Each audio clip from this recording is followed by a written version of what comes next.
question is how to get better. That's a general question, but specifically he was saying, do I need to be rolling with people that are I'm better than, people Right. equal to me, people better than me, Yeah. drill more versus roll more?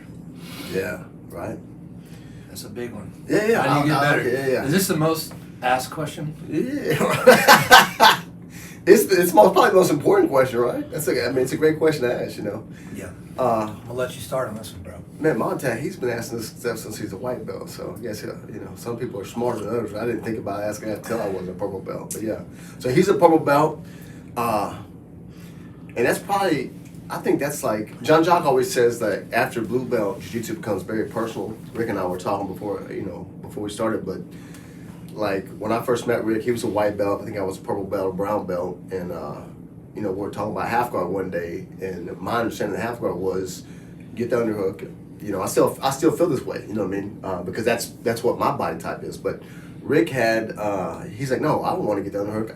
I want him to get the underhook, and I was like, and then he showed me why. Because if you see Rick's arms, or if you ever roll with him, he's great at the darts. He's been great at the darts since he was a white belt, and so I had to. It was so good for him that I was like, yeah, I had to reevaluate the way I explained the half guard. You know what I mean? Because now it's like, yeah, this is another valid way that I didn't know about. And I said that to say that, each person is individual, so it's hard to say, hey man, at purple belt, this is what you should be working on, because it's really so personal. What you'll know what you need to work on when you roll with the higher belts. It's what they're catching with, and it's when you roll with the lower belts what you're having trouble maybe attacking with. So. Rick had a great. Rick, talk about defining this and why that's so cool. Man. So, when you talk about getting better, the things we were kind of talking about before, but it's the first thing you have to do is figure out what that means. The hardest, it's a commonly asked question, right? So but you have to quantify it. Because it's so vast. Yeah, it's such a huge question.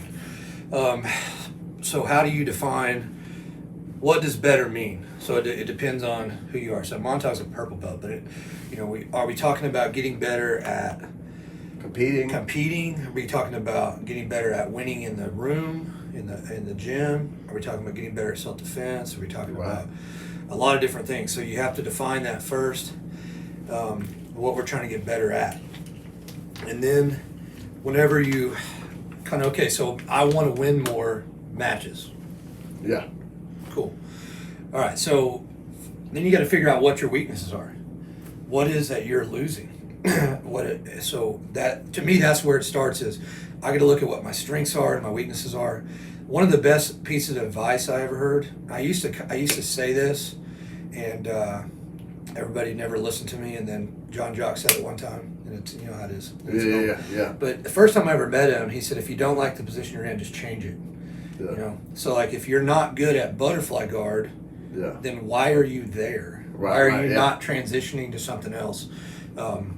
I like to break statistics down in grappling. I'm kind of a numbers guy. Right. So if I can stay in the positions that I'm better than Christian at for 90% of the match, I have a very high chance of winning. Yeah. If I stay in the positions that Christian's good at, he has a very high chance of winning, right? So from a wrestling world, Terry Brands would say that that's like 3 name drops within 5 minutes. I like your style. Man. So I like your style. Terry Brands would say that in a wrestling match you get 3 or 4 opportunities to score. Yeah. Whoever takes advantage of those most wins the match. Right. And it's really what it is. And so I've got to learn how to stay in those best positions that I'm strong at, and then the things that I'm weak at, I've got to improve.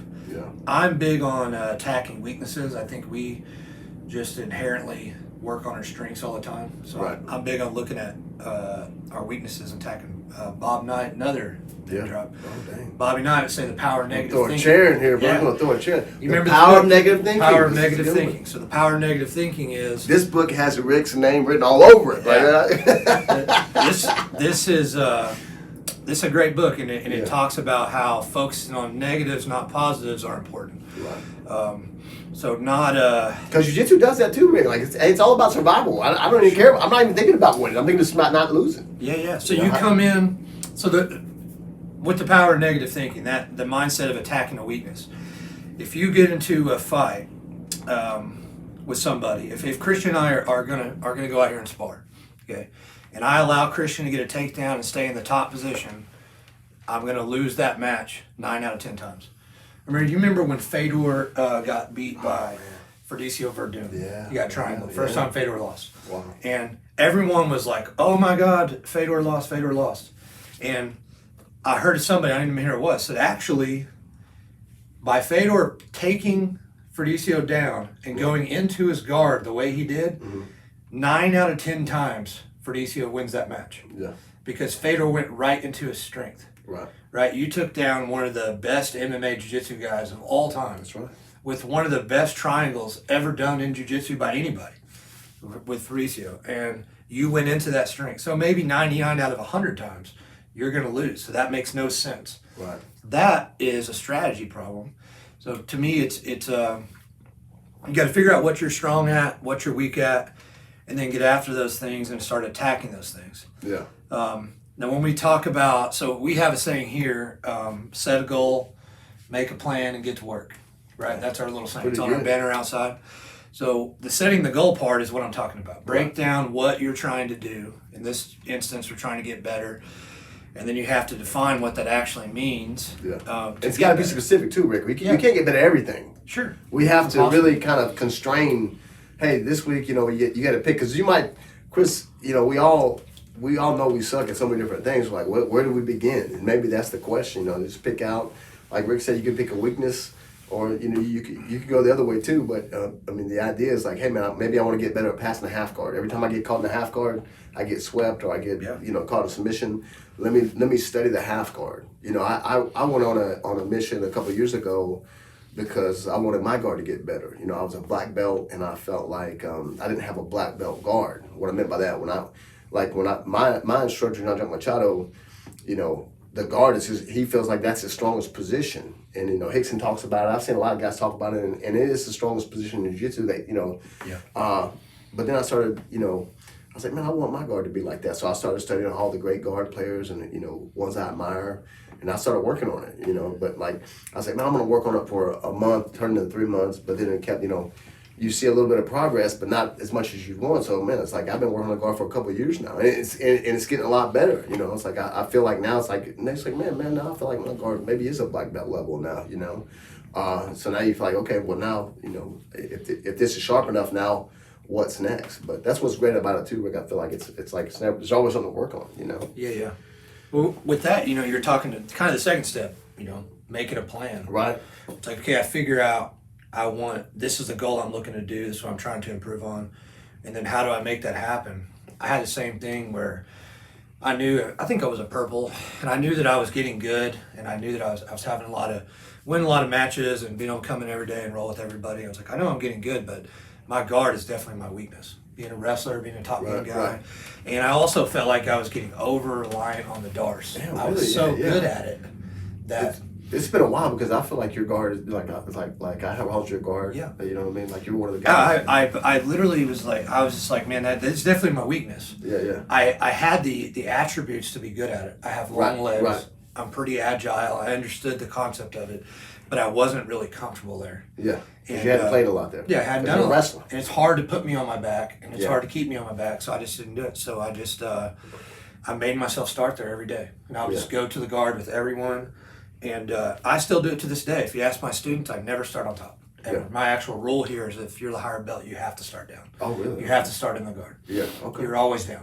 If you're equal belt rank, the heavier guy starts down. Starts down, okay. You always start down. And it forces you to work out the guard. Right. Where most of us are going to work on top if given that opportunity. Yeah. Right. Oh, yeah. But I think it evens the matches out too. You don't have it makes every role a little better. Because if you're the big guy, you have to work to get on top. This is a great rule. If you're the better guy, you have to work out of the bottom to get on top. So how long did you work on that, Rick? Because I feel like oh man, a long time. I started with you remember the lapel the lapel grip. Yeah. That's where it started. Was learning how to feed that lapel grip and keep that. I call it an anchor. Yeah. This is the anchor for my guard. This is how I maintain his distance from me. This is how I keep him from standing and just blowing me up with agility. Right. And get that good grip. And then from that grip, it was learning how to keep the second grip on the sleeve. Yeah. And I started working basic collar sleeve and really holding that. How do I control hands and keep the posture down and keep my legs closed in close guard? Yeah. I like this, Rick, that you said that first, because this is a kind of a key when I'm talking about getting better. There's something that there's a saying. It says it's well begun is half done. So if you get a good start like this, you're talking about in the guard, when you get that anchor, man, now the guy's kind of starting from like -1 or -2. You know what I mean? And I like that idea, because from every position, like if you just get there, you know, Hoffa Mendes talked about this a lot when he's talking about, man, when you go in and grab the gi pants to pass the guard. He's like, man, if I go to grab, if he gets me first, he doesn't even start pass. He breaks out and goes back. He wants to start. He wants to have his grips first. Mm-hmm. You know, if he doesn't have his grips, he won't even try to pass. You know, he'll just back out. And you know, I've been training down in Texas a lot, and these guys, you know, Danaher's guys, man, they're always like, their first thing they're trying to just get that, put him in -1. You know, if I can just get one thing that's on my side, man, now it starts to be. It's like having posture from any position. Yeah, a lot of like takedowns, for example. If you don't win the hand fight battle, the chance to get takedowns is very low. Right. Yeah. Right. So because that's the first thing. Sometimes years ago, if I just take both my hands and I grab his backhand and I hold his backhand is attacking. Yeah. I hold it. Most takedowns are gone. Yeah. And he has to clear the hand. If you just get that. Yeah. I remember showing this, and I remember. Some guy was just like, "Oh my God, never even thought about that." Yeah. Like we have to win the hand fight first, and if he has won every battle, and you're like, "Well, now I'm just going to randomly shoot," it's never going to work, right? Because you're starting -1, -2, -3. Right. Yeah. Rick, it's the same thing. Like if you watch Danaher just came out with the guard passing. Okay. I'm standing, you're sitting, you're scooting towards me. When you scoot towards me, you got one hand behind you, and you're trying to entangle the legs. Mm-hmm. You know, that's what this is, the game from, we're talking about a sport jiu-jitsu type thing, no gi. And the first thing he's doing is just grabbing the front hand, because the other hand's behind you is for your propulsion. It's making you scoot. So it makes you scoot. So when he controls the front hand, you literally don't have any hands to attack the guy with. Yeah. That hand's behind pushing you. You only have your feet. Well, now the problem is, I'm ready to pass. Yeah. And for you can't grab my leg now. Yeah. And so that's where they're starting at. And now it's like, whatever he does, now the underhook's coming in, knee slide. That's one thing I really like about those guys is how they break that down. Which is when you're talking about how do I improve. Right. That's what those guys are doing. They're doing the same thing. Right? They had a plan. I want to change sport grappling. Danaher. I want to change the leg locks. Okay, so what do I need to do? I need to find ways to entangle the legs and control the hips better. And dominate the position, and then you're just working on that. Yeah, you know. And look at like he. What I love about it, Rick, is we're all trying to do this, right? That's what every school in America is trying to do this. And look at what those guys are doing down there versus what like Keenan's doing in San Diego. He was working on a lot of the lapel stuff, and because he's working on that gi game. Yeah. And so like our friend Greg Hamilton and one of John John's guys, he's doing a lot of stuff with this gi. This is not my forte. Mm-hmm. Like I'm moving more towards no-gi stuff now, but at the same time, it's like, look, you know, if you're in that world, look how they're approaching these things and getting better. You know, I mean, they're creating these, you know, these situations and positions where it's like, look, man, now this guy's a -1, and so, man, I don't know if we want to stay on that because I know we want to talk about what makes a purple belt. We had another question, so. What's the 3 rules you guys have here? It's set a goal, make a plan. Set a goal, make a plan, and get to work. 3 things. You got to figure out what you're trying to do, and then you got to lay a plan out. And this is where we're talking about questions. We said, you know, how do I get better is the most common question you probably get asked. Right. And I was telling Christian, it's a really dumb question. It's not. It's the most important question you'll ever ask. What I mean by that, it's a dumb question, is because it's not specific enough. It's so it's just such a generic question. Right. There's no way to possibly answer that. The answer is it depends. Yeah. It depends on your strengths, your weaknesses, where you're at, what you're trying to get better at. So you've got to figure some of that out on your own. You've got to set that goal, what you're trying to do. And when you're talking about, okay, I need to make a plan now, this is where you get your coach involved to help you with, this is how I improve these different things. And on that, the specifics of who to roll with, there's pros and cons of both. Right. I remember Henzo talking about this, and I've experienced this myself personally when I opened this gym. Everybody says when you open a gym, your game falls off because you're no longer rolling with high-level guys all the time. You're primarily you got a coach. New guys. You got a coach all the time. And I agree with that to an extent, but also Henzo talking about he got to practice everything he wanted to do on all these new guys. Right. And so I tried that when I opened this gym. And I was like, man, I'm going to really focus on, and I feel like my fundamentals got way better. Right. Way dramatically better. Yeah. Now, I still have to go roll with higher level guys and sometimes branch out to get the faster, more competitive technical rolls for sure. But just leaving, when I would go do that, I noticed right away that I slow matches way down and make them much simpler. My jiu-jitsu got simpler, but a lot better. Yeah. And which I was good with. And you know, for me, when you get that plan together, you have to have a plan. We talked about this a little last video. Yeah. However many times I can come to class and be about learning and not just about having fun. Right. I want to get better. Right.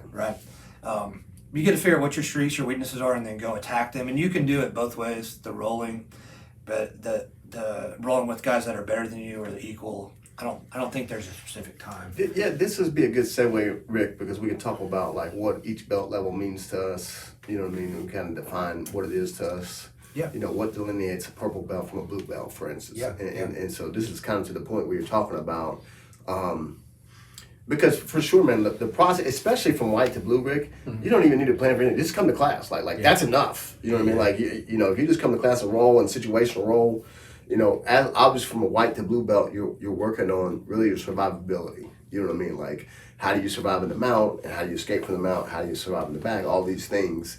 And, you know, that's the most important, I think, from white to blue. And once you get your blue belt, now you're starting to establish, you know, you're getting better at those things, but you're also starting to establish your positions. Like, okay, man, this is my attack from the side mount. I can keep the side mount. You know, this is my attack from the back, you know, and I can keep the back for a little bit. The mount kind of comes a little bit even later because it sometimes can be a hard position to keep at the blue belt level. I feel like my mount didn't get good until I was a higher belt for sure.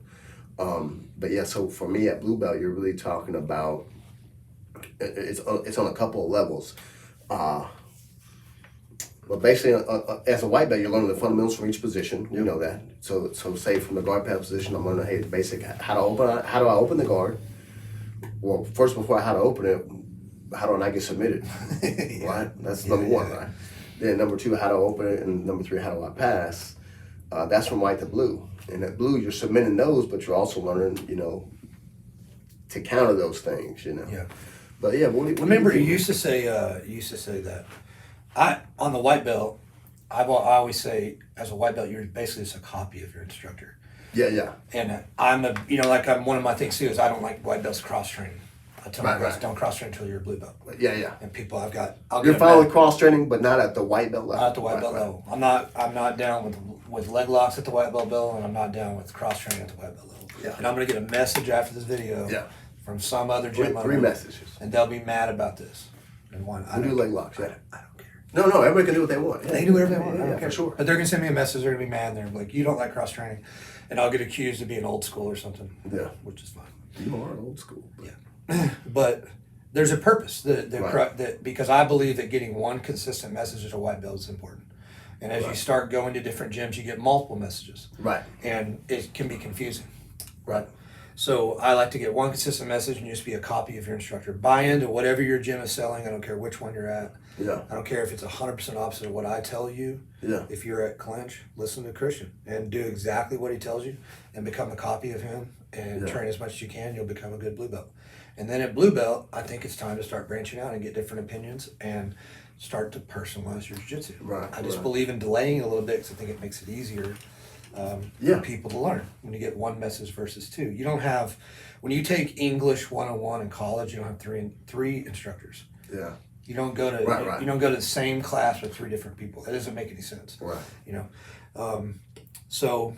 And then with the leg locks, I think with leg locks, because they're so effective, especially at a lower level, right, when people don't really have any idea, they don't have a high grappling IQ to be able to defend them, right, you can easily become a specialist as a white belt, and lose mass fundamentals, which will cause a huge problem, later on, down the road. So I want you to get your fundamentals solid, right, and then once I have those great fundamentals down, then we're going to add those in later. Yeah. And also, just because people tend to be spazzy and they don't have the control. They don't have the control. There's lots of reasons. There's lots of reasons. It's easy to get hurt. Right. Yeah. But that, to me, that's the white to blue. And then in blue, you really start to personalize. You used to say, call it your A game. You got to find out what your A game is in each position. Yeah. You know, I just tell guys like you need what's the takedown that you like the most. Right. This is where I started out. Like, what is your takedown? I like the double leg. Cool. How do you like to get there? Yeah. Do you like to shoot in space? Do you like to pull? Do you like to pop? Do you like to drag? Like, what's your best way that you like to do it? And then I want you to focus on being able to hammer that down, that on everybody, you're winning the hand fight, you're dragging your double leg. Yeah. How does it affect small guys versus big guys versus athletic guys versus not so athletic guys? Yeah. And then you're going to run into somebody it doesn't work on. Right. Maybe they're too big to double leg. Right. That's a problem. Right. Okay. So what do you do next? Yeah. What's your plan B? What's your next? What do you roll to? When I shoot the double leg, if it doesn't work, I go to this. Yeah. You know, and I've started setting up my coaching that way, and I've tried to break it down for them from my white to blue. Yeah. And I only teach. We have 6 takedowns. That's all I teach. I don't allow anybody to teach anything else. That's 6 more than everybody else teaches, bro. Yeah, it's more than anybody anyway. But it double leg, single leg, inside trip, outside trip, hip toss, and the back trip. Nice. That's all we teach. Yeah.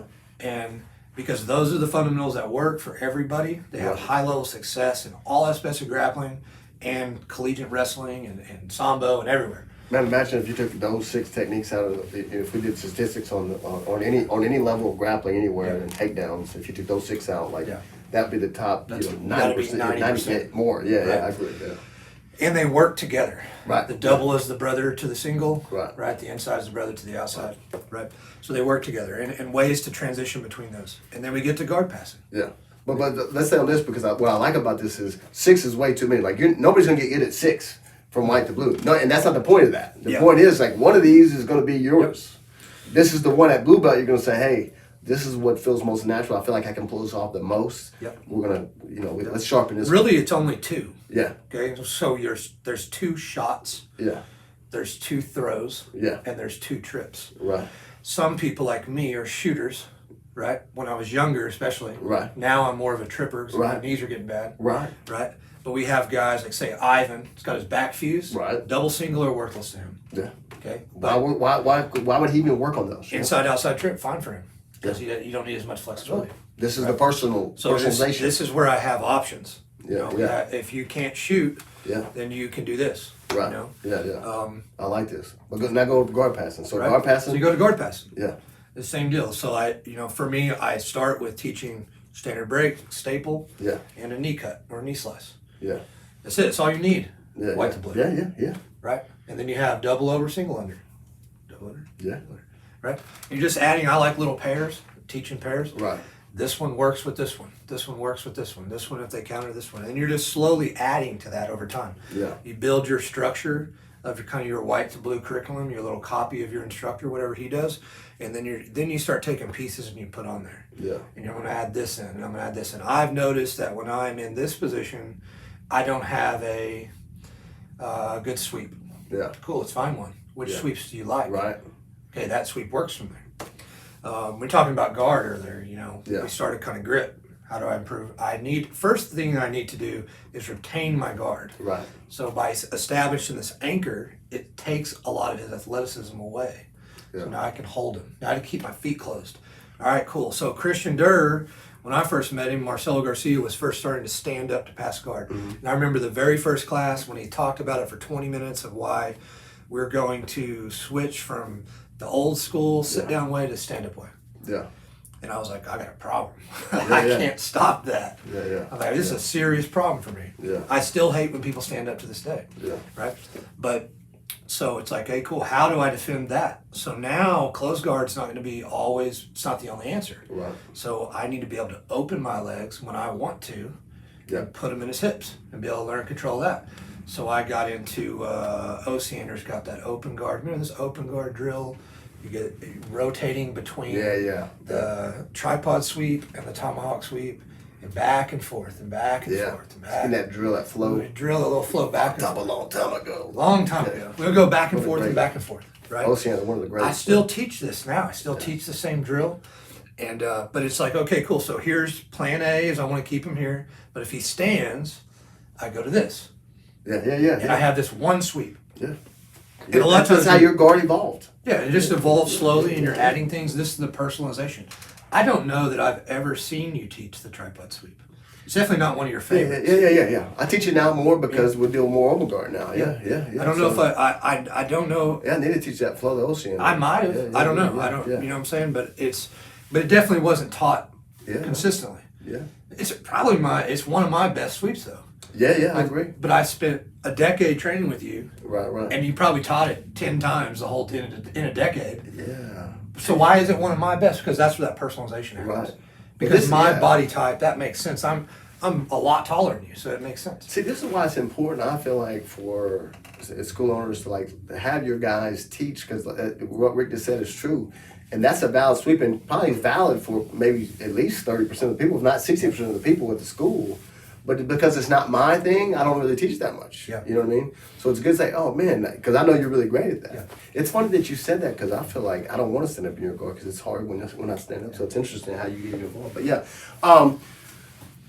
don't want to. I don't know if we want to spend too much time on it, but I think you guys get the gist. Is the idea, but for me, what defines the belt level is, if you're a blue belt, that means you can go with all the blue belts.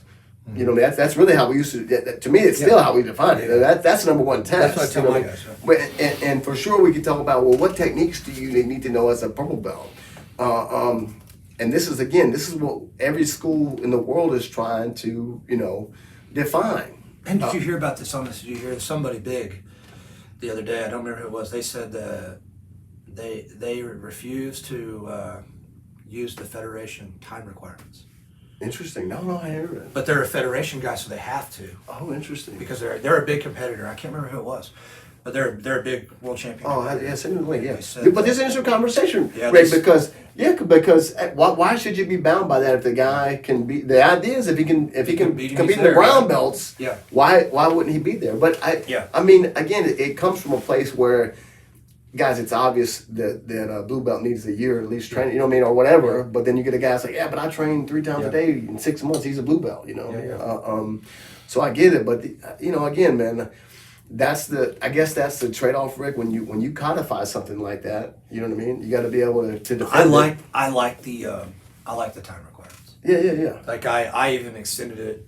I've even basically told my guys it'd be super hard for me to give anybody a purple belt without a minimum of 5.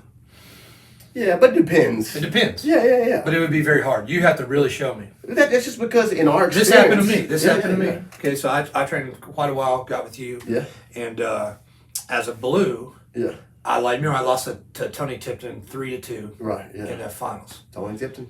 Okay. And if you want something, you let me know. Oh my God. You don't want none of this. Oh man.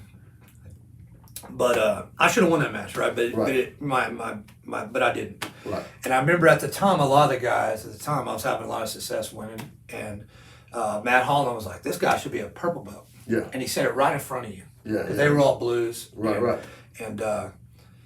And you were like, "Did you beat Tony Tipton?" Yeah. And I was like, "No, I lost to him 3-2." Yeah. If you'd have beat Tony Tipton, we could have talked about it. Yeah. There was a black belt at the time. Well, I mean, It just happened to me. You just happened to a lot of people. They're like, "Well, this guy's really good, and this guy's he's coming in twice a day. Yeah. He's training a bazillion times." I remember guys coming over and talking about the federation requirements, and I was like, "Man, I train twice a day, 6 days a week." Yeah. And they're like, "Really?" And I'm like, "Yeah." So like to actually be a black belt by now is like a purple belt. Right off the top. Yeah. If you're talking about only time requirements. If you're talking about only classes and you start breaking down the time and stuff, but I like the time because I think it should take you 10 years to get a black belt, no matter how much you train, because I trained a ton. And then there's other guys who train a ton. Now that being said, there's exceptions to the rule. Right. Mainly what these guys are talking about is the sport ranking classifications. Yeah. And I don't care about that stuff as far as where you're at. We're talking about it in general. Just as general, I think it'd be really hard for, I think most people, I know some dudes that got their black belts before 10 that are great black belts technically. And personality wise and whatever too, professionally too. I also know a whole bunch of them that probably shouldn't have. Like me, even maybe me included. When I got me, it was perfect for me. I was right at the time. Yeah. But there was a long time, Pete Wilhelm talked about this a bunch, where he was a brown for a long time. Yeah. And Nato told him, like, make some changes personally and I'll promote you. Yeah. I mean, he talks openly about it. I think it's super cool as Pete did and probably became a better person. Yeah. Yeah. I think I was the same way. I think it was right for me. But I think also it has to do with. But I'm not opposed to it. But think about this, like when we started our school, it was me as a purple brown belt with a bunch of white belts. Holland was a blue belt, but that's that school. So obviously it's going to take that school longer, and it's taken us 10 years before. Yeah. I'm trying to think when we gave our first black belts out, man. It's been a long time.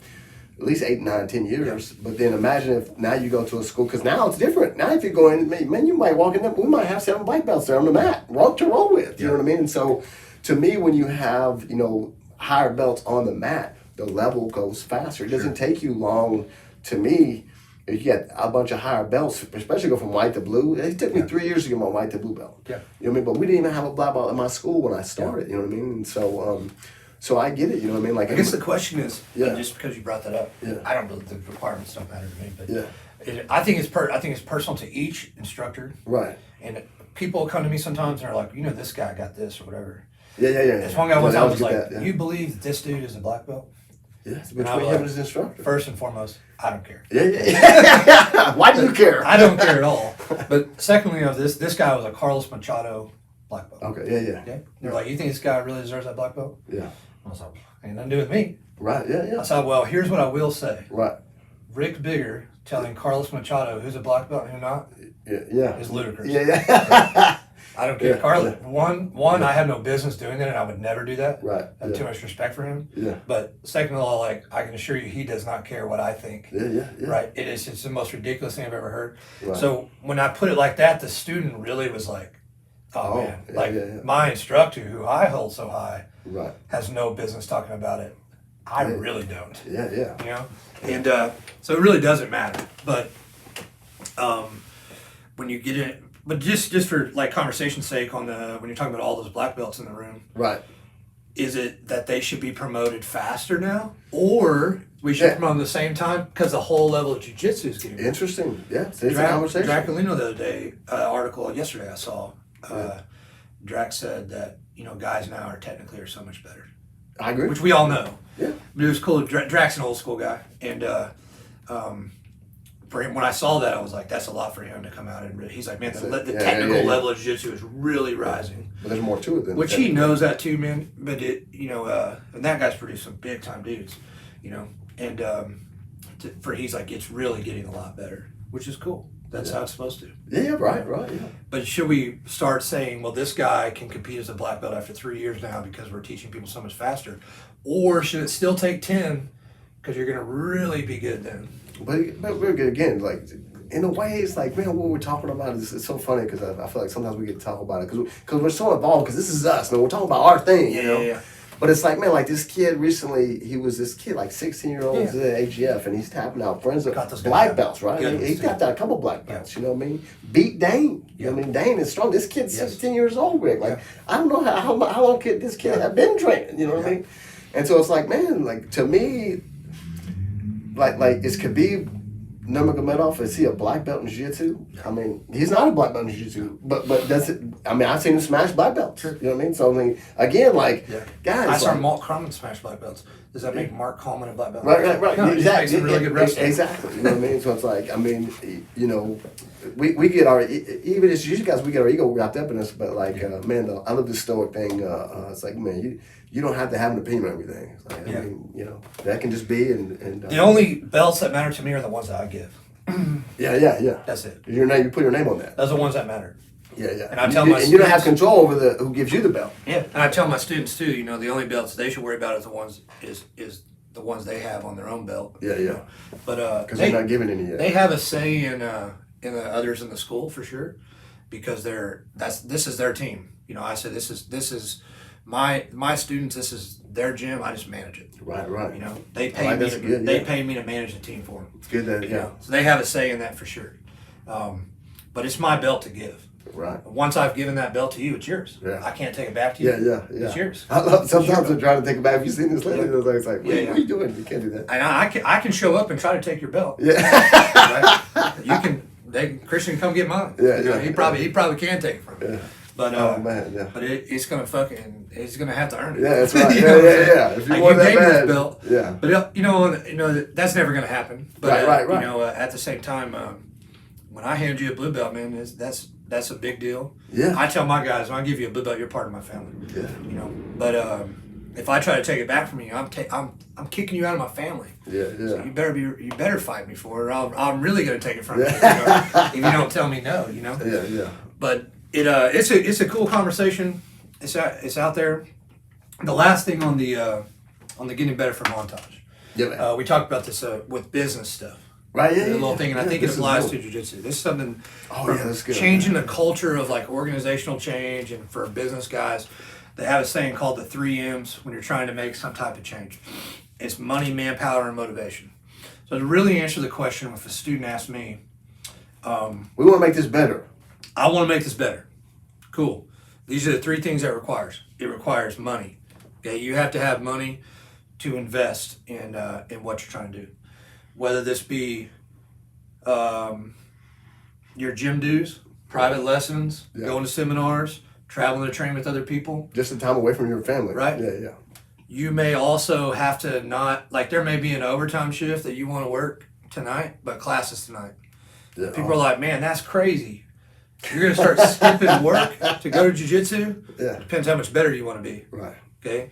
It's not forever. It's not forever. Not forever. Matt Holland asked me this question 10 years ago. He said, man, at the time he was, he worked at Williams, and he was like, Williams and their contractor. I can't remember. Right, yeah, yeah. And he was back and forth, and he said, man, he put it on Facebook. It'll pop up in my memories here recently, I guarantee you. And he say, at what point do you make a decision between your career and your family and jiu-jitsu? Yeah. And I answered, I already have. Right. Because I'm going to class tonight. Right. So like for Holland, he was making a decision to train less because his career was pulling him away from it. And that's going to happen. Yeah. Right? And I made a decision at that time that I was going to work less to train more. Right? So I got better for that period of time. Right. Later down the road, I chose to get worse at jiu-jitsu so I could go to paramedic school. And as I wanted to have a different career, I changed careers and got out of business and went back to paramedic school. I love it in Rick's world. It's like, look, if you choose anything else, what you're really doing is you're choosing to get worse at jiu-jitsu. Well, you are. You got a girlfriend. What you're really doing is you're choosing to get you worse are, at jiu-jitsu. I mean, it's true. It's true. But that's what I'm saying. That's that power of negative thinking. That's like, it's like, damn, I didn't think about it like that. That's I am getting worse. Yeah. I'm getting this, Yeah. But this is what people. So like, I'm not as good right now. Right. As I was 7 or 8 years ago, as far as competition. Maybe. Right. Well, you're sharper here, but the time physically, I'm not there. Right. Let's say that I'm not as a good competition shape right now as I was 5 years ago. Right. But because I chose, you always have to choose. Right. I've chose that my gym is more important, student success more important, family is more important, my daughter's more important, seeing her stuff. Those things are more important. Yeah. Right. So, but. So you got money is one, okay? On the subject we're talking about, that's right, manpower. Yeah, manpower. Okay?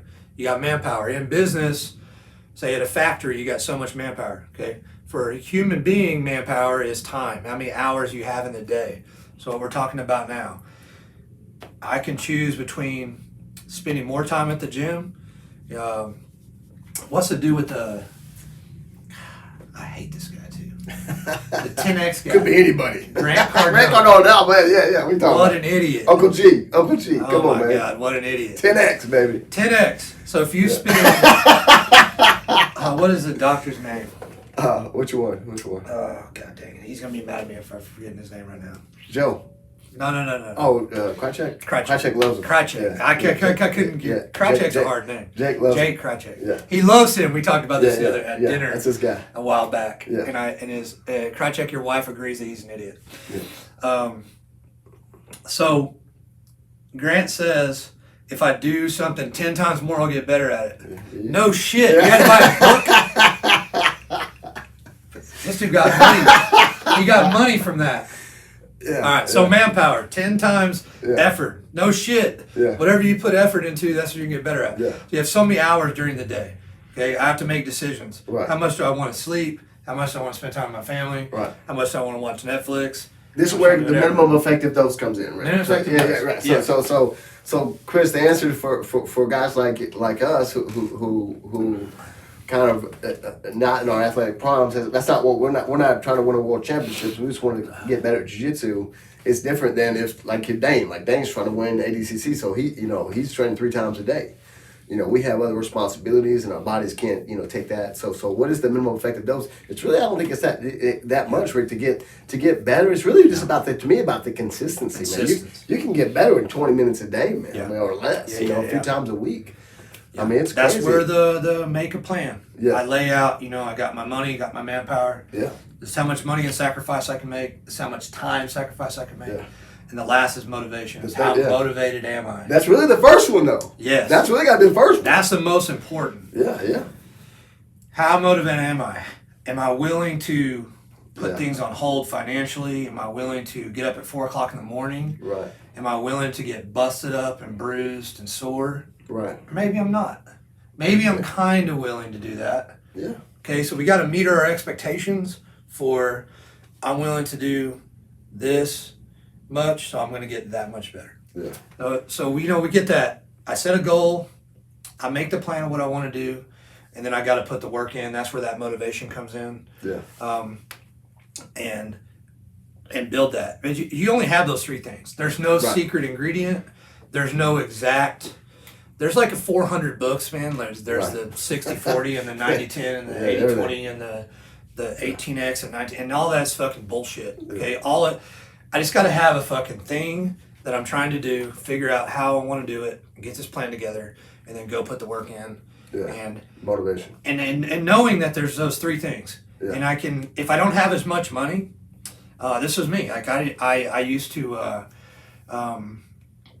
didn't have as much money to go and do private or go and do whatever. Yeah. Like especially when I was going to school. Right. So it was like, cool, man. You know what you actually need to do? You just need a mat.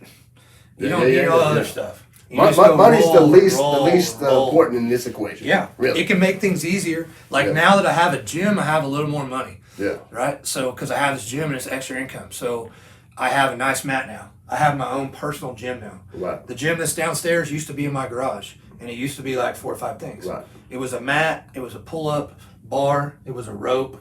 It was a heavy bag and a set of gloves. Yeah. Now we have like power racks and we have all types of cool stuff downstairs. We have tons of mat space and all that. But it used to just be, I'm going to call McGonigal or I'm going to call Christian and we're going to roll in the garage. We're going to roll at Clinch. We're going to roll wherever. It's just rolling. Yeah. Now I can do extra things. Now I have a whole entire strength conditioning program. So I have a whole gym. Now you bring guys out for seminars. Usually we couldn't afford to go to a seminar. Now you're hosting guys. So my money is better now. Yeah. But my motivation is a lot lower. Right.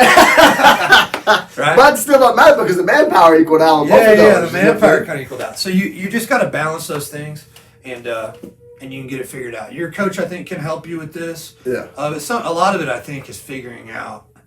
Jordan Peterson, psychologist, right? Yeah.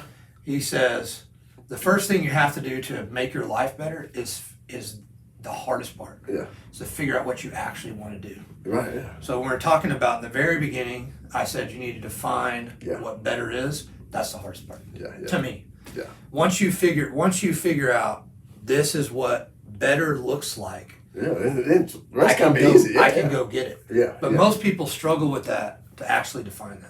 Yeah, my favorite, I was going to say when you're talking about the 3 M's, I like this analogy a lot because, but to me, like one of my favorite parts about what's motivating about any jiu-jitsu gym really is, and I was just thinking about for our guys, like all my black belts now, like they're all family they know, and they're all, I think they, for the most part, they all have great relationships with each other, but it's always a relationship where it's like there's a gym rivalry, you know what I mean? Like that's what you need. Like I think every belt level, there's a guy at your belt level, like, that guy's, I don't want that guy to beat me. If he catches you, you get more pissed if he catches you than if oh man, the other guy will catch you. The other guy's maybe a nice guy, or maybe it could be whatever. It has nothing to do with it. It's just like you don't want to lose. Your ego's involved, and so it's like, man, that's what I want to get better at. That guy's good at this position, and I want to get better at. I don't want that guy to be able to catch me. And so that's how it gets better. But I think that's a good way. That's a good solid ego. Right? Yeah. You could have different people like that, but those people, if you feel that way about that person, they probably feel that way about you. Yeah. So you can use that person to become part of your motivation. Mm-hmm. I mean, motivation's going to wane, and that guy can be the guy that calls you that day to do that. So get him on board with it. Yeah. I used to just tell people in the gym, like, hey, man, I'm trying to work on this. Yeah, So that way they know. Yeah. And make it way harder on yourself. Yeah. And get people on board. I mean, I've done a billion 4 o'clock in the morning sessions and training at midnight, doing crazy stuff. And Mike McGonigal was there for a whole lot of that. Yeah. So he was that part of that motivation. I remember when Matt Vernon first switched over and came in. Yeah. I rolled with him the very first day, and I was like, "This dude's guard is legit." Yeah. And I got to that point with most people where I was blowing their guards up. Unless I was rolling with you, my passing was so good. Yeah. And I roll with him for the whole round, and it's neutral. Yeah. And I'm like, man, this is crazy. Yeah. And I remember 3 days later, a couple days later, we did a drill. It was takedowns. Yeah, and I was tearing Vernon up. He was feeling that way about you. And Vernon was like, I didn't realize you were that good of a wrestler, man. And I take him down like 10 times in a row. Yeah. And then we come back in the next day and it was like, hey, man, we got something to offer each other. Let's work together. Yeah, that's how it is. Yeah. You know. So, yeah, but that is a great question. It's definitely the most asked. Yeah. And I like that structure to it. So when my guys come to me, I literally tell them, man, grab you a book, write it down. That's why we did the banner outside. Yeah. I was like, we have the actual banner. Like, you gotta be public about it. Yeah. Write your goal down. Understand? That's the better. This is not a New Year's resolution. This is I'm trying to get better here. This is what I'm gonna do this year. Yeah, get specific. And we had an attendance goal because I think putting the time in is the most important. So we just do levels. If you get 50 classes, you get to put your name on the board. If you get 100 classes, you put your name on the board. This is good motivation. And then whoever gets the most classes got a free gi. So I got like a Tama Mundial gi. It's a fucking $high gi. Nice, man. And so we had a guy did 130 classes. Oh, shit. And those don't count. You only get credit for a jiu-jitsu class.